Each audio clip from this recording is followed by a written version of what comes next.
Pernikahan yang tidak terpikirkan. Episode 48.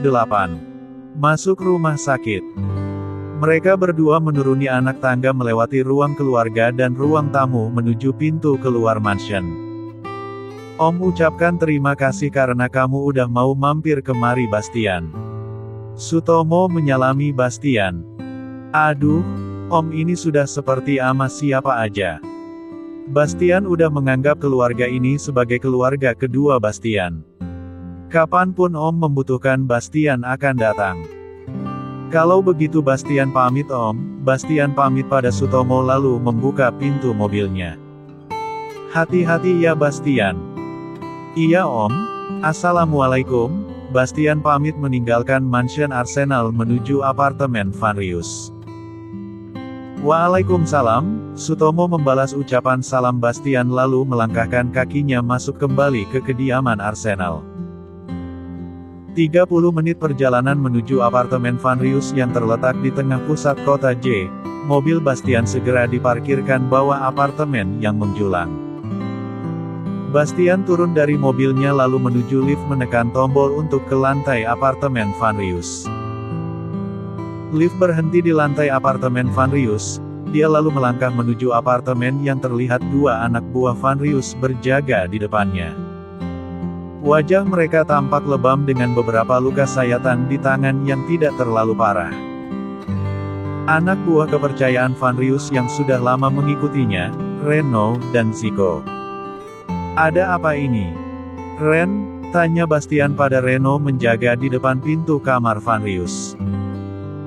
Sebaiknya Dr. Bastian masuk saja ke dalam. Zico mempersilahkan Bastian untuk masuk ke apartemen Vanrius.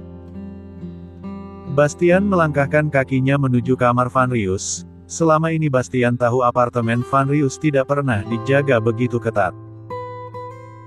Dia semakin khawatir saat melihat dahara berceceran di lantai.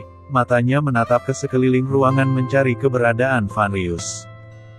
Vanrius. Bastian terkejut saat melihat kondisi sahabatnya yang tampak mengenaskan. Di bagian perutnya ada luka yang diperban secara asal dan masih mengeluarkan darah. Wajahnya memar dan ada beberapa bagian yang mulai lebam. Sialan lu kenapa bisa jadi begini? Siapa yang udah berani bikin lu kayak gini? Terus kenapa lu bukannya ke rumah sakit malah di sini dengan kondisi seperti ini? Bastian cemas melihat temannya yang mengenaskan. Lu nggak usah banyak bacot. Cepat lu. Obatin gua. Vanrius mulai tidak sadarkan diri. Bastian segera melakukan pertolongan pertama. Dia meminta Zico dan Reno untuk menolongnya mengangkat Vanrius untuk membawanya ke mobil. Zico dan Reno segera bertindak dan membantu Bastian membawa Vanrius ke mobil miliknya. Bastian merogoh ponselnya di dalam saku celana segera menelepon rumah sakit Arsen Medical dan meminta petugas medis untuk menyiapkan ruang operasi. Di dalam mobil, Bastian memangku kepala Vanrius membiarkan anak buah Vanrius membawa mobil miliknya.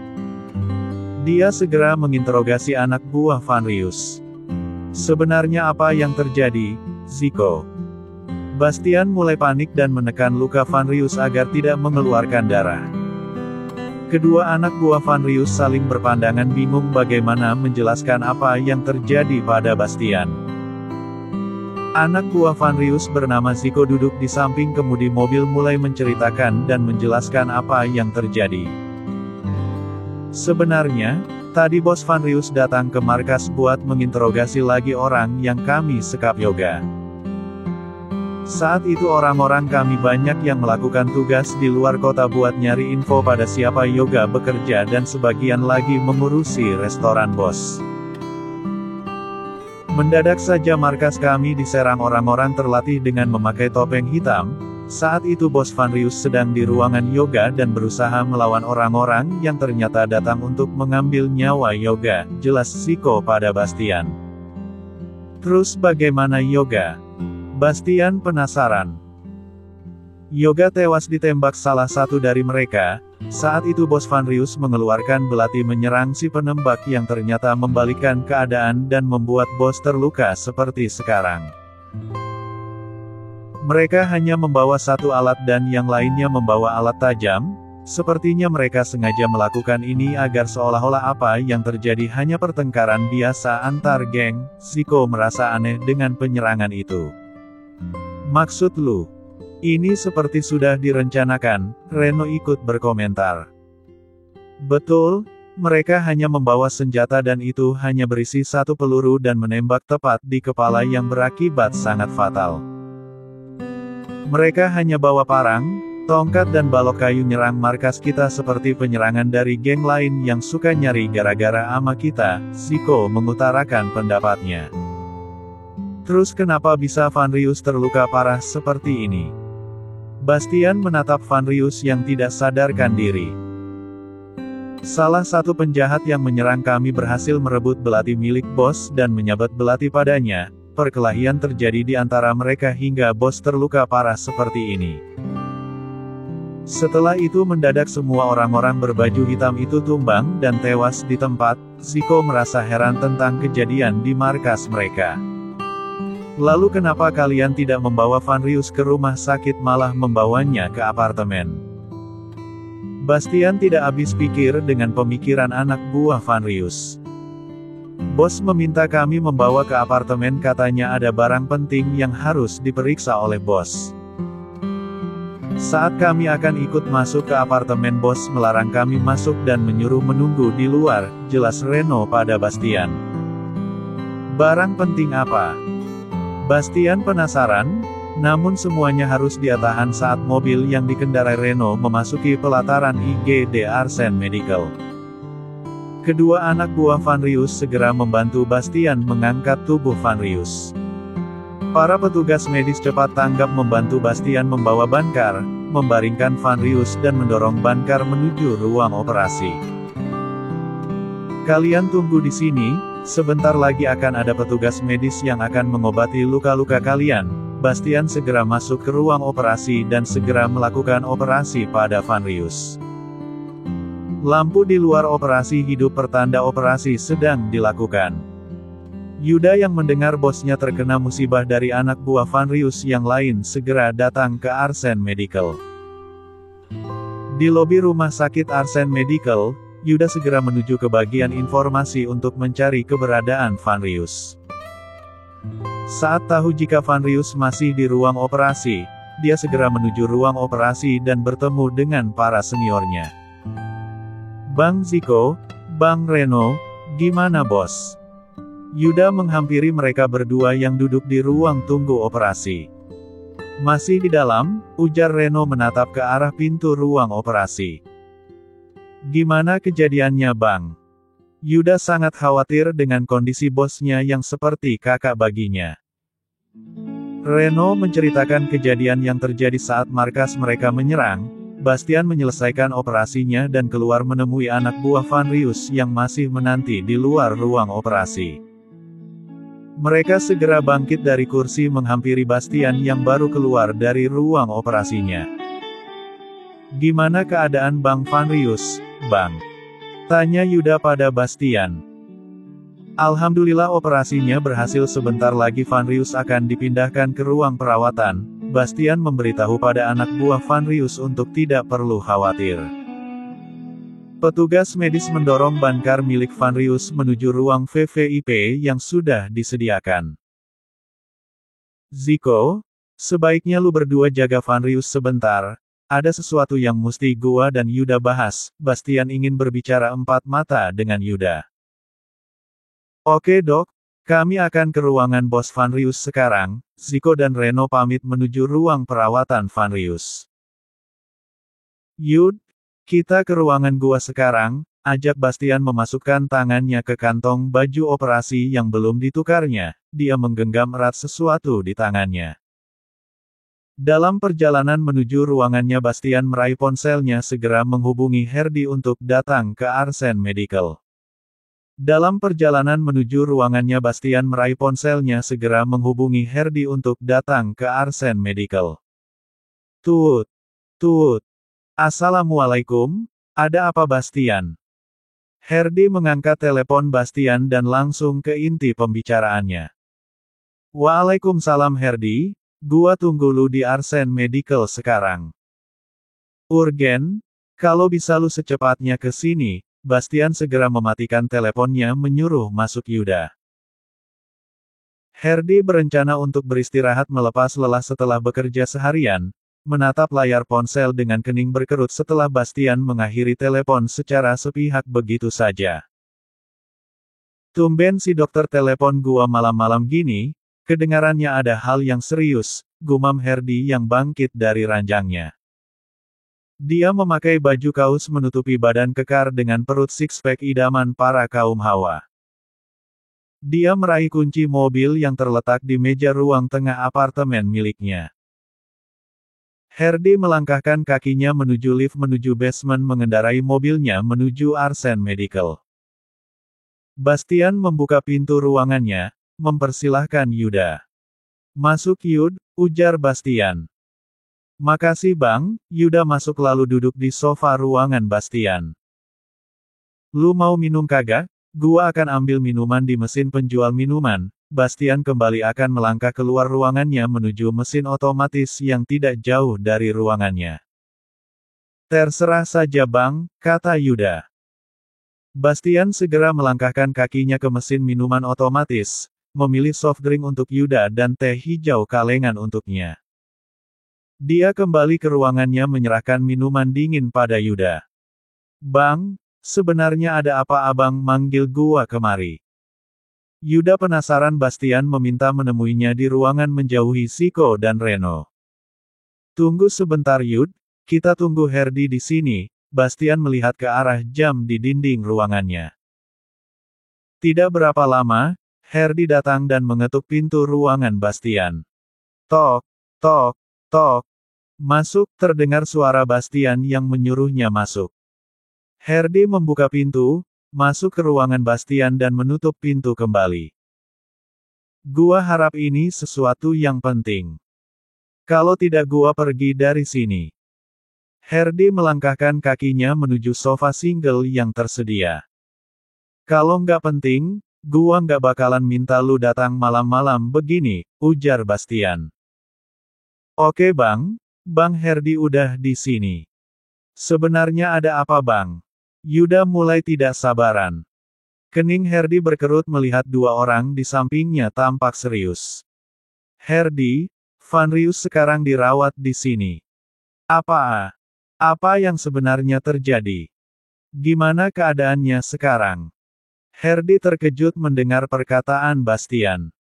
Sebelumnya, kondisi Vanrius sudah melewati masa kritis. Dia sempat kehilangan banyak darah dan untungnya stok darah yang sama dengan Vanrius tersedia, jelas Bastian. Terus, gimana bisa tuh bocah dirawat di sini? Herdi semakin penasaran. Bastian menceritakan kembali yang didengarnya dari Ziko. Wajah Herdi mulai tampak serius. Gua harus hubungi Tuan Muda sekarang. Herdi akan menghubungi Bima tapi dicegah oleh Bastian. Tunggu Herdi, sebaiknya kita jangan ganggu dulu Bima sampai Vanrius sadar, cegah Bastian. Ini tidak bisa dibiarkan Bastian, Tuan Muda mesti tahu kejadian ini. Herdi meraih ponsel di kantong jaketnya. Dia sedang bulan madu, Iu mau digantung di pohon cabe saat Iu ganggu mereka bermesraan. Bastian mengingatkan akibat saat kebersamaan Bima dan Nur terganggu. Herdi merinding takut merasakan bayang hitam bertanduk dengan wajah Bima yang kesal saat kebersamaannya terganggu.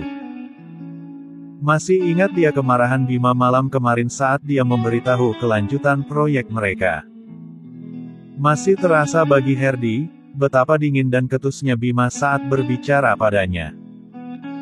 Sepertinya kemampuan kamu sudah menurun. Untuk masalah sekecil itu kamu mengganggu acara bulan maduku.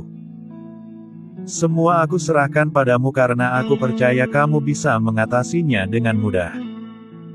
Tapi sepertinya aku salah, ucapan Bima dingin dan datar. Maafkan saya Tuan Muda Bima, mengganggu acara Anda tapi klien kita terus mendesak ingin bertemu dengan Tuan Muda. Sehingga proyek yang seharusnya berjalan dari minggu lalu tertunda karena sikap klien Herdi memberi alasan pada Bima. jujur saja saat itu Di sudah sangat kewalahan menghadapi klien mereka terus memaksa ingin bertemu Bima. Atur saja jadwal pertemuanku dengannya setelah kepulanganku dari bulan madu, perintah Bima. Herdi tersadar dari lamunannya saat Bastian menepuk pundaknya. Woi, malah bengong, ujar Bastian. Sorry, menatap layar ponselnya lalu kembali menyimpannya ke kantong jaket, sebaiknya kita tunggu Van Rius bangun saja baru melapor pada tuan muda. Herdi menatap Bastian mengerti dengan maksudnya. Oh ya, sewaktu gua akan operasi Van Rius, di bagian luka dia yang terbuka gua menemukan ini. Bastian memperlihatkan sebuah microchip berukuran mini yang masih tersisa darah di sana. Yuda menerima benda yang menyerupai microchip, dia memperhatikan benda itu dengan seksama. Bisa lu selidiki ini? Tanya Bastian. Akan gua selidiki bang, gua balik ke resto buat ngambil peralatan gua. Tadi gua nggak sempat bawa apa-apa saat mendengar Bang Van Rius terluka. Abang pegang saja dulu benda ini. Yuda menyerahkan kembali benda itu pada Bastian. Dia bangkit dari tempat duduknya melangkahkan kakinya keluar dari ruangan Bastian. Di mana kamar Van Rius? Herdi bangkit dari tempat duduknya. Ayo, gua antar lu ke sana. Bastian melangkahkan kakinya keluar menuju ruangan Van Rius. Sore hari di Pulau Arda. Bima dan Nur sedang menikmati jalan sore di tepi pantai dekat rumah mereka. Nur dan Bima duduk di pasir pantai menikmati matahari yang akan terbenam tidak berapa lama lagi. Indah sekali, mata Nur berbinar-binar menatap matahari terbenam dengan keindahan senja yang menenangkan hati. Kamu menyukainya? Tanya Bima yang mendekap istrinya dari belakang. Dagunya disandarkan ke bahu Nur sambil menghirup wangi harumnya. Begitu indah membuatku ingin terus berada di sini. Nur menatap keindahan alam yang terlukis sempurna di langit. Jika kamu suka, kita bisa pindah ke pulau ini dan tinggal di sini selama kamu mau. Bima ikut memandang pemandangan sore itu. Nur terkejut mendengar perkataan Bima langsung menatapnya dari samping. Nggak mau, Nur masih menatap Bima. Kenapa? Tadi bukannya sayangku ini sangat senang di sini. Bima menatap mata indah Bima sambil mencubit pipi Nur lembut. Aku senang dengan pemandangan di sini, tapi untuk tinggal di sini selamanya aku nggak mau. Nur kembali menatap pemandangan di hadapannya. Kenapa kok perut aku di bagian bawah terasa nyeri ya? Rasanya juga berat, apa jangan-jangan? Sebaiknya nanti saja gue cek di rumah. Nur bermonolog dalam hati merasakan sesuatu yang aneh di bawah sana. Kenapa kamu tidak ingin tinggal di sini, sayang? Bima membelai lembut lengan Nur. Jika kita di sini, bagaimana pekerjaanku dan pekerjaanmu? Ingat kamu mempunyai tanggung jawab pada keluarga dan kesejahteraan para karyawan Arebeon. Nur mengingatkan suaminya jika ada ribuan karyawan yang bekerja di Arebeon. Iya sayang, aku bahagia memilikimu yang selalu peduli dengan keluarga dan orang lain. Bima mengecup pipi kanan Nur, matahari sudah terbenam sepenuhnya. Ayo kita masuk sayang, aku tidak mau kamu sampai masuk angin dan sakit nantinya, ajak Bima yang bangkit dari duduknya, mengulurkan tangannya pada Nur. Tangan Bima digenggam erat Nur, mereka berdua berjalan kembali ke rumah mereka untuk menunaikan kewajiban mereka. Tangan Bima digenggam erat Nur, mereka berdua berjalan kembali ke rumah mereka untuk menunaikan kewajiban mereka kepada Sang Pencipta. Chef Rani segera menyediakan makan malam lezat untuk Bima dan Nur. Saat menikmati makan malamnya Nur semakin merasakan ada yang berbeda dengan perutnya. Kenapa nih perut lain banget ya rasanya? Nur mulai gelisah dengan memegangi perutnya. Bima memperhatikan tingkah istrinya yang gelisah. Sayang, apa kamu tidak menyukai makanannya? Aku perhatikan dari tadi kamu terlihat gelisah. Apa ada sesuatu yang mengganggumu? Bima menatap istrinya. Tidak sayang, aku sudah selesai. Aku akan istirahat lebih dulu. Nur bangkit dari duduknya berjalan melangkah ke lantai 2. Bima hanya menatap istrinya dengan tatapan heran, dia lalu meminta maid untuk membereskan meja makan. Saat akan melangkah menuju tangga, terdengar ketukan di pintu depan rumah. Nur masuk ke dalam kamar mandi, dia duduk di kloset dan melihat sesuatu yang berwarna merah di sana. Pantesan aja perut nggak nyaman. Rupanya sudah tanggalnya. Nur memeriksa laci di meja wastafel dan menemukan apa yang sangat dia butuhkan. Dia terpaksa memakai lingerie berbahan sutra dengan mengumpat pada Maya dalam hatinya. Awas aja lu Mei. Gue bakalan gantung lu di pohon toge. Udah berkali-kali hubungin tuh emak-emak nggak pernah diangkat, gerutu Nur dalam hati. Perutnya terasa sangat nyeri dan tidak nyaman. Nur memutuskan merebahkan tubuhnya di ranjang empuk kamarnya. Bima membuka pintu dan melihat bodyguard yang memberi hormat padanya. Ada apa? Maaf Tuan Muda mengganggu Anda, saya mengantarkan file ini untuk Anda. Bodyguard menyerahkan sebuah file pada Bima. Bima menutup pintu, matanya menatap file yang baru saja diterimanya. Bodyguard itu sudah paham dengan tabiat dari tuan mudanya, dia kembali menuju posnya kembali. Samar-samar dia melihat siluet bayangan seseorang yang seperti mengintai dari balik pohon kelapa yang tumbuh di sekitar rumah Bima. Dia pura-pura tidak mengetahui melangkah pergi menuju posnya. Bodyguard itu mengambil jalan memutar sehingga orang yang mengintai itu tidak mengetahui jika bodyguard Bima kini sudah ada di belakangnya. Dengan cepat dia menangkap dan mengunci pergerakan orang asing itu. Who are you? Salah siapa lu? Teriak bodyguard mengundang perhatian bodyguard yang lainnya. Orang itu segera melancarkan aksinya dengan membalikkan keadaan, bodyguard yang menguncinya jatuh terlentang. Dia mengeluarkan senjata miliknya dan mulai menembak ke arah bodyguard yang cepat menghindar. Dor! Dor! Dor! Suara tembakan itu membuat Bima terkejut dan segera melihat keluar. Beberapa bodyguard tampak mengejar seseorang yang langsung melarikan diri dengan berenang menuju tengah laut. Bima dapat melihat siluet orang menggunakan speedboat menjauhi pulau. Nur, Bima berlari menuju kamarnya, dia membuka pintu kamar dengan tergesa-gesa menghampiri tempat tidur memperhatikan Nur tertidur lelap sambil meringkuk. Telinganya terpasang earphone menendangkan musik lembut pengantar tidur. Syukurlah dia tertidur. Bima menghela nafas lega, dia lalu membalikkan badannya melangkah keluar rumah menanyai apa yang baru saja terjadi. Dia melihat bodyguard yang mengantar file tadi terluka di lengan. Maaf Tuan Muda, kami gagal menangkapnya, tapi Tuan tenang saja, kami sudah menyuruh beberapa orang mengikuti dengan speedboat yang kita miliki. Salah satu bodyguard menjelaskan apa yang terjadi pada Bima. Kalian semua temukan dan bawa ke hadapanku secepatnya. Perketat penjagaan, perintah Bima pada bodyguardnya. Baik Tuan Muda, para bodyguard mengangguk paham dan mulai menjalankan perintah Bima. Mereka memperketat penjagaan di sekitar kediaman dan mulai berpatroli. Bima kembali ke kamarnya, duduk di sofa dengan menyalakan laptop miliknya.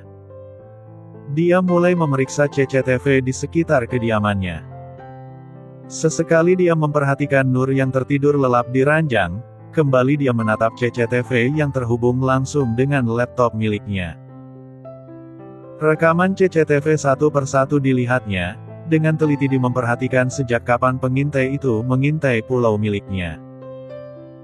Bima tidak menemukan hal yang aneh, kecuali malam ini saat para bodyguard menyergapnya. Siapapun yang sudah mencari gara-gara denganku, akan kubuat menyesal. Bima terus mencari petunjuk di rekaman CCTV. Orang asing itu menjalankan speedboatnya menuju sebuah yard mewah terombang-ambing di tengah lautan. Dia berhasil mengecoh orang-orang Bima dan berhasil meninggalkan mereka jauh. Tampak seseorang yang duduk di kegelapan menyeringai saat melihat mata-mata yang diutusnya kembali. dengan seorang perempuan yang terlihat bermanja-manja dengan pria muda di samping perempuan itu. Bagaimana? Suara bariton dari orang yang bersembunyi di kegelapan penasaran. Mama, maaf tuan. Saya gagal mencari tahu. Saat saya sedang mengintai ada bodyguard yang memergoki saya, pengintai itu menunduk penuh penyesalan. Perempuan dan pria di samping yang bersembunyi di balik kegelapan tersenyum smirk, mereka tahu apa yang terjadi bagi mereka yang gagal menjalankan perintah darinya. Tidak apa-apa. Tentunya kamu haus, minumlah dulu. Pria itu menyuruh anak buahnya yang lain menuangkan air dengan sesuatu yang baru dimasukkan. Terima kasih tuan, pengintai itu dengan cepat meminum air yang diberikan anak buah pria itu. Kamu kembali ke pulau itu, ambil celah di mana para bodyguard itu lengah. Pria itu mengodekan tangannya pada pengintai itu untuk segera pergi. Pengintai itu pergi menjalankan tugasnya kembali. Dengan kecepatan tinggi dia menjalankan speedboat miliknya menuju pantai di mana dia bisa mengintai tanpa ketahuan. Mendadak dia merasa sangat sakit dan merasa terbakar di dadanya. Pengintai itu mulai memelankan laju speedboatnya hingga akhirnya berhenti tidak jauh dari pinggir pantai.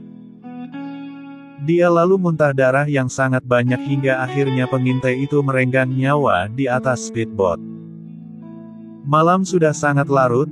Bima memutuskan membaringkan tubuhnya di samping istrinya. Besok aku akan mengirimkan data itu pada Vanrius untuk diselidikinya. Aku akan selalu melindungimu walau apapun yang terjadi. Bima memeluk tubuh Nur meringkuk membelakanginya. Pagi hari di kota J negara In. Ziko berbaring di sofa panjang mengistirahatkan badannya yang lelah setelah dia selesai berjaga dan bergantian dengan Reno. Yuda masih fokus menatap layar laptop miliknya, sesekali dia merenggangkan badannya. Dia duduk di lantai menyandarkan tubuhnya ke sofa panjang yang ditempati Ziko. Reno menatap bosnya yang tampak lelap tertidur, tangannya terpasang jarum infus. Dia lalu melangkahkan kakinya menuju sofa single di samping sofa panjang yang digunakan Ziko, matanya memperhatikan dengan seksama apa yang dilakukan Yuda. Sedang apa lu? Sedang periksa barang nih bang, sekalian periksa CCTV di sekitar markas kita. Yuda masih menatap layar laptop dengan teliti. Bang, coba lu tengok ini. Yuda memperlihatkan tato di tangan dan leher para penjahat yang menyerang markas mereka. Apa? Tato ini? Rasanya pernah gua lihat tapi di mana ya? Yuda terus memperhatikan tato itu. Tato ini sama persis dengan tato cewek yang pernah kami tangkap. Mata-mata yang pernah dikirim ke rumah Tuan Bima. Sepertinya musuh kali ini sangat berhati-hati bang. Mereka nggak segan-segan bunuh mereka hingga kita tidak dapat mengorek info apapun. Yuda masih menatap tato itu dengan seksama. Herdi dan Bastian tampak terlelap di tempat tidur yang khusus disediakan untuk keluarga pasien. Mata Vanrius perlahan-lahan terbuka, dia menatap ke sekeliling ruangan dan menyadari jika dirinya saat ini berada di rumah sakit. Reno melihat Vanrius yang sudah terjaga dengan cepat menghampiri bosnya. Bos, sapa Reno membuat Herdi dan Bastian terjaga dari tidur lelap mereka. Yuda bangkit dari duduknya menghampiri ranjang Vanrius, begitu juga Bastian dan Herdi yang langsung mengerubungi Vanrius. Bersambung.